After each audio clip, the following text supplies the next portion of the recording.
아멘. 네, 우리가 하나님의 말씀을 믿지만 모든 말씀을 우리의 인생 가운데서 진하게 경험하는 것은 아닙니다. 담임 목사님께서 종종 설교 중에서 간증하신 바와 같이 담임 목사님께서는 재정이 있어서 하나님을 강력하게 경험하셨습니다.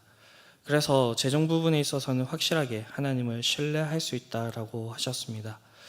우리도 이 담임 목사님이 경험한 것과 같이 삶의 영역에서 한 부분들은 하나님께서 우리에게 확실하게 보여주신 부분들이 있을 것입니다.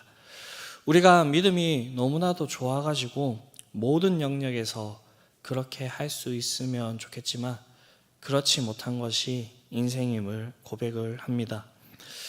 이것과 달리 우리는 반드시 경험해야 되는 하나님의 모습이 있습니다. 그것은 하나님께서 온 세상의 창조주이시고 지금도 온 우주 만물을 다스리고 계시는 만왕의 왕이신 그 하나님입니다. 그리고 이 하나님께서 우리의 구원을 위해서 해주신 그 일들을 우리가 믿고 경험해야 된다라는 것입니다. 한때 예수님을 믿는다라고 하면서 창조에 대해서 믿지 못하는 성도님을 본 적이 있습니다. 우리는 이 믿음이 건강한 믿음이라고 보기는 어렵습니다. 성경의 시작은 태초에 하나님이 천지를 창조하시니라 라는 이 선언으로부터 시작이 되고요. 그리고 우리의 믿음의 시작도 하나님께서 우리와 관계하게 되시는 이 창조로부터 시작하게 된다라는 것입니다. 그리고 이 창조를 믿는 사람들은 또 한 가지를 믿게 되는데 그것이 무엇이냐면 하나님께서 말씀하신 것, 우리에게 약속하신 것은 반드시 이루어진다라는 것입니다. 특히 성경에서 가장 중요하게 이 성경을 관통하고 있는 것은 바로 구원에 대한 문제입니다. 모든 인간이 죄인이고 하나님께서 우리를 너무나도 사랑하셔서 이 죄의 문제를 해결해 주시려 하신다라는 것이 성경에 기록되어 있는 이야기입니다. 그것을 우리에게 확실하게 보여주신 것이 바로 예수 그리스도입니다.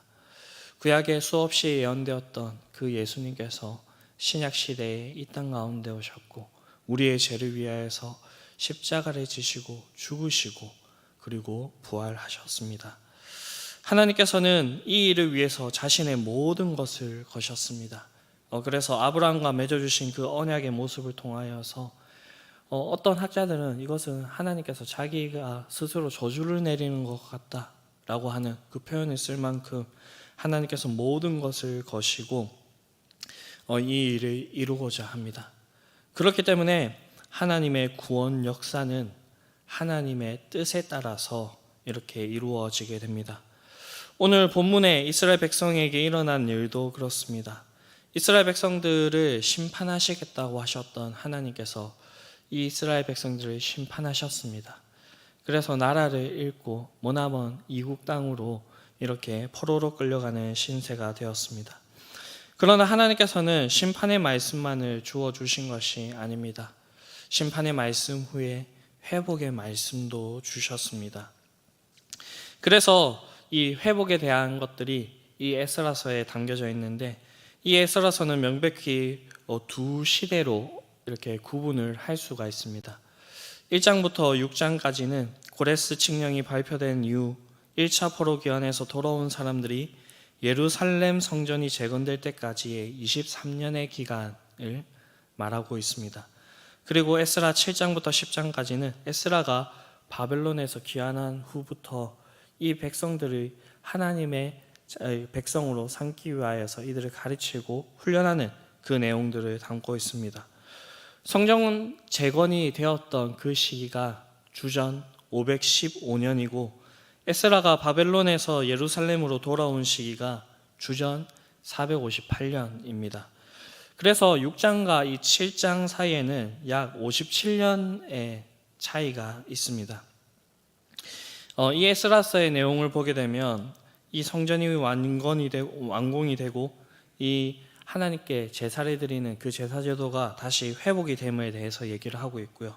7장 이후부터는 회복된 이 성전에서 하나님의 백성으로 어떻게 살 것인가에 대해서 이야기를 하고 있습니다. 그런데 우리는 여기서 이상한 점을 한 가지를 발견할 수가 있습니다.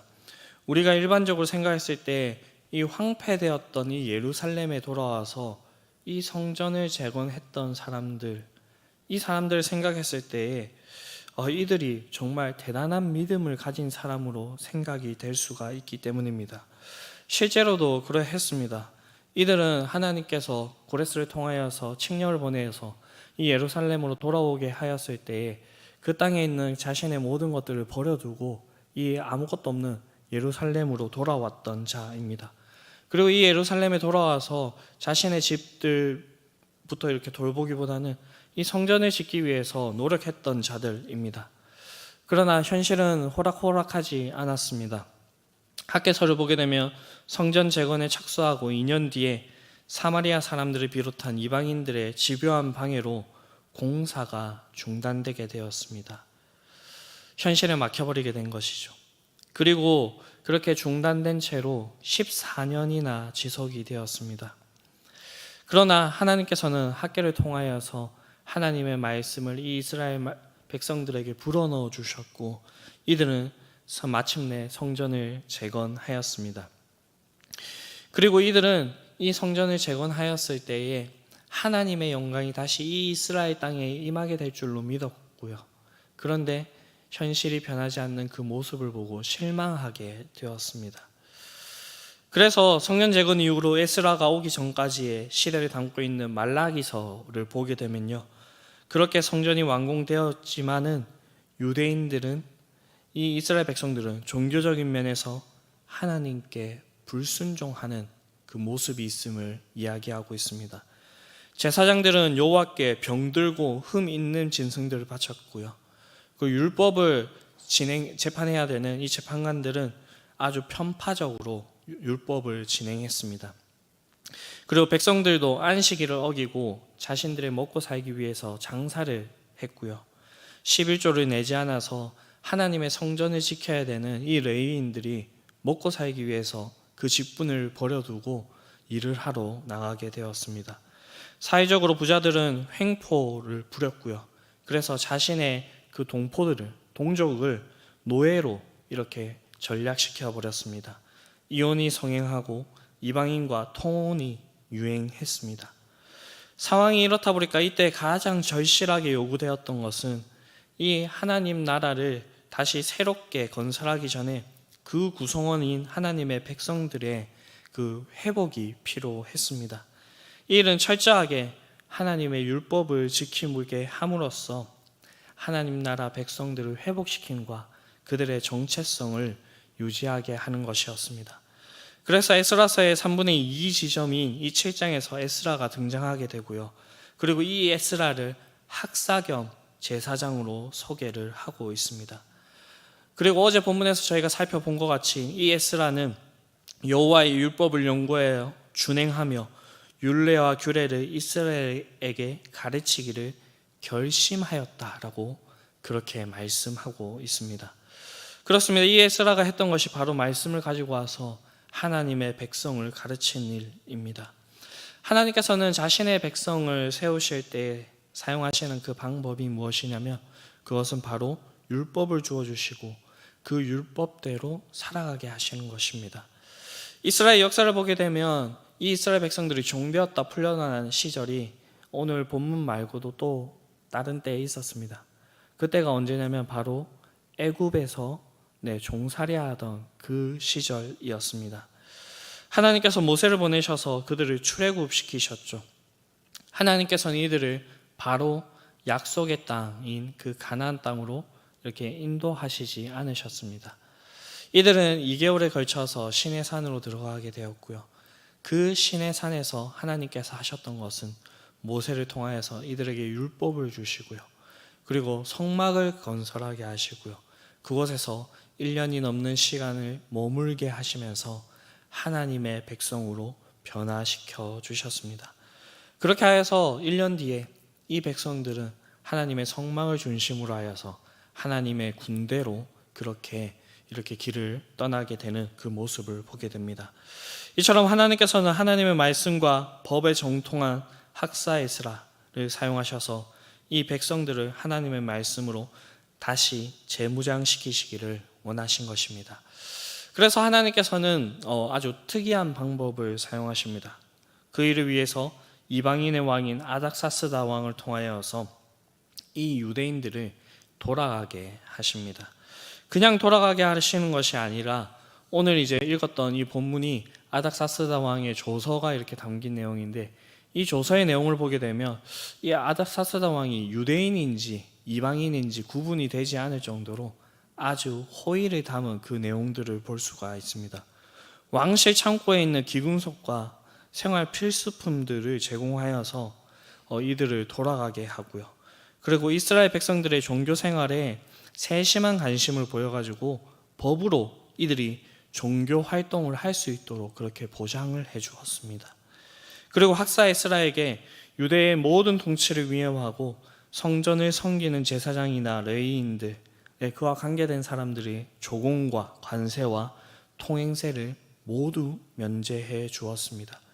그리고 이스라엘 백성들이 이 종교 생활을 제대로 하지 않을 때에 법으로 아주 엄하게 다스릴 수 있도록 그 법령까지 이 에스라에게 지어주는 그 모습을 볼 수가 있습니다. 그래서 이 조서의 내용을 보게 되면 이 백성들이 어디 이제 포로 생활하다가 돌아온 사람인 게 아니고 정말 금이 환향해서 돌아오는 것 같은 그런 모습으로 하나님께서는 이 백성들을 돌아오게 하시는 모습을 볼 수가 있습니다. 이 아닥사스다 왕의 조서를 소개하는 구절이 이제 이 성경의 원어로 보게 되면 히브리어로 쓰여져 있는 것이 아니라 아람어로 기록되어 있습니다. 왜 그러냐면 이 당시에 이 시대의 공용어는 아람어였습니다. 그래서 그대로 그 왕의 조서를 필사해서 뺏긴 것으로 보이고, 이것이 정말 역사 가운데서 분명하게 일어났다는 그 사실임을 증명하고 있는 것입니다. 하나님께서는 이렇게 믿기지 않는 일들을 행해 주셨습니다. 이런 조치의 배경에는 자신의 택한 백성들을 다시 본국으로 귀향시키겠다라고 하시는 하나님의 약속이 그 근저에 깔려져 있는 것이고요. 그리고 자신의 택한 백성을 객지에서도 버리지 않고 끝까지 보호하시고 그들을 다시 돌아오게 하시는 하나님의 은혜와 사랑이 담겨져 있습니다. 하나님께서 이렇게 자신의 은혜를 베푸시는 것은 오늘 본문에서 저희가 함께 읽지는 않았지만 다음 절인 27절에 보게 되면 예루살렘에 있는 여호와의 전을 아름답게 하기 위해서 이러한 일을 행하셨다라고 그렇게 얘기를 하고 있습니다. 네, 이와 비슷한 일이 이스라엘 백성에게 있었죠. 앞서 얘기했듯이 이 출애굽 시대 때 모세가 바로 앞에 가서 했던 말이 무엇이냐면 5장 1절, 출애굽기 5장 1절에 나오고 있는데요. 이스라엘 하나님 여호와께서 이렇게 말씀하시기를 내 백성을 보내라. 그러면 그들이 광야에서 내 앞에서 절기를 지키게 할 것이다 라고 하셨습니다. 이 말이 무엇이냐면 하나님의 백성으로 살아가기 위해서 하나님께서 이 모든 일들을 이루어 주셨다라는 것입니다. 하나님께서 시내산에서 이스라엘 백성들에게 율법을 주시고 이 율법을 잘 지키게 함으로써 이스라엘 백성에게 원하셨던 그 모습은 이들이 거룩한 백성이 되는 것이고 이 세상 나라 가운데 중에서 제사장 나라가 되게 하는 것입니다. 제사장의 역할이 무엇입니까? 네, 죄 있는 자들을 하나님께로 와서 하나님과 함께 교제하게 하는 그러한 역할을 하는 것입니다. 이 하나님께서 원하셨던 뜻들은 에스라 당시 이 이스라엘 백성들 이들에게도 하나님께서 똑같이 원하셨던 것이고, 이것을 위해서 하나님께서는 이 이스라엘 백성들이 온전히 회복되기를 원하셨다라는 것입니다. 하나님께서는 이 목적을 이루시기 위해서 에스라로 왕과 그 모사들의 앞과 왕의 권세 있는 방백들 앞에서 은혜를 얻게 하셨습니다. 그리고 오늘 조서를 내리고 있는 아닥사스다 왕은 처음부터 이렇게 이 이스라엘에게 아주 호의적인 사람은 아니었습니다. 저희가 앞선 본문 4장에서 살펴보았던 것처럼 유다의 성전과 성벽 재건에 있어서 아주 부정적인 사람이었습니다.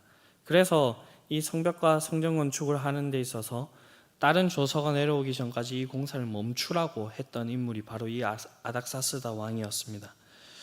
그런데 이 에스라의 신실함에 감동받은 것도 있겠지만 하나님의 강권적인 역사가 있었기 때문에, 감동을 주셨기 때문에 아닥사스다 왕이 변하여서 오늘날 이와 같은 조서를 내리고 있는 것입니다.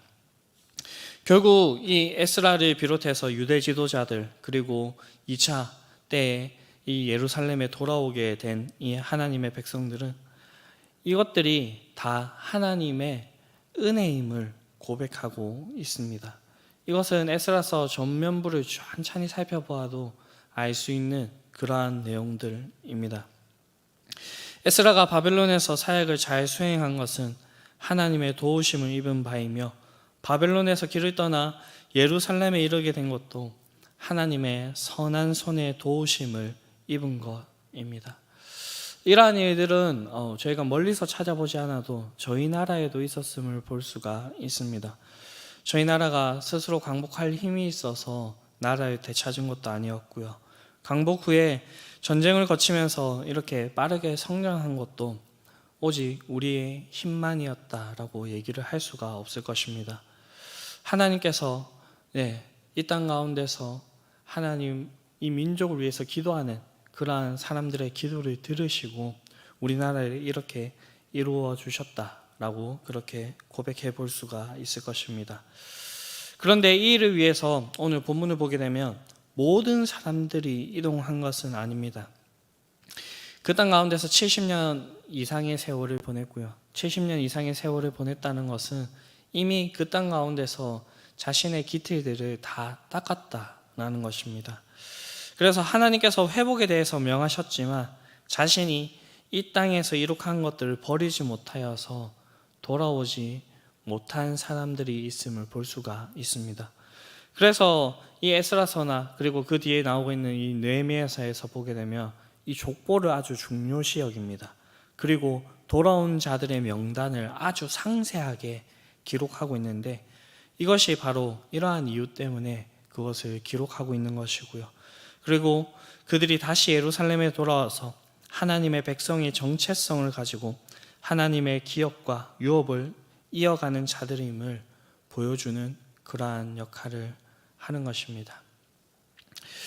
우리는 이 땅에 살아가지만 이 땅을 우리의 본향으로 삼고 살아가는 사람들이 아닙니다.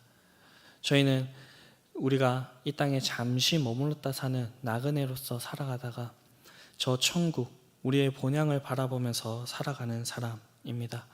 우리는 원래는 이러한 것들을 바라보지 못하는 사람이었지만 하나님께서는 예수 그리스도를 우리에게 보내주셔서 원수되었던 자들을 하나님의 백성으로 그리고 하나님의 자녀로 삼아주셨습니다. 우리가 이러한 정체성을 가지고 살아가지만 이 땅에서 살아가는 것이 너무나도 호락호락하지 않음을 저희는 매일매일 느낍니다. 그러나 우리가 하나님의 약속의 말씀을 붙잡고 나아간다면 하나님께서는 우리에게 도우심을 있게 하실 것이고요, 하나님의 선한 손을 우리에게 내밀어 주실 것입니다. 이러한 경험들이 우리의 삶에 풍성이 있게 되기를 바랍니다. 그렇게 하여서 우리의 삶 속에서 하나님의 경험한 이 간증들이 차고 넘치게 되고요, 그리고 우리가 더욱더 이러한 경험들을 통하여서 하나님을 더욱더 신뢰하고 이런 믿음의 선순환들이 우리에게 풍성이 있게 되기를 바랍니다.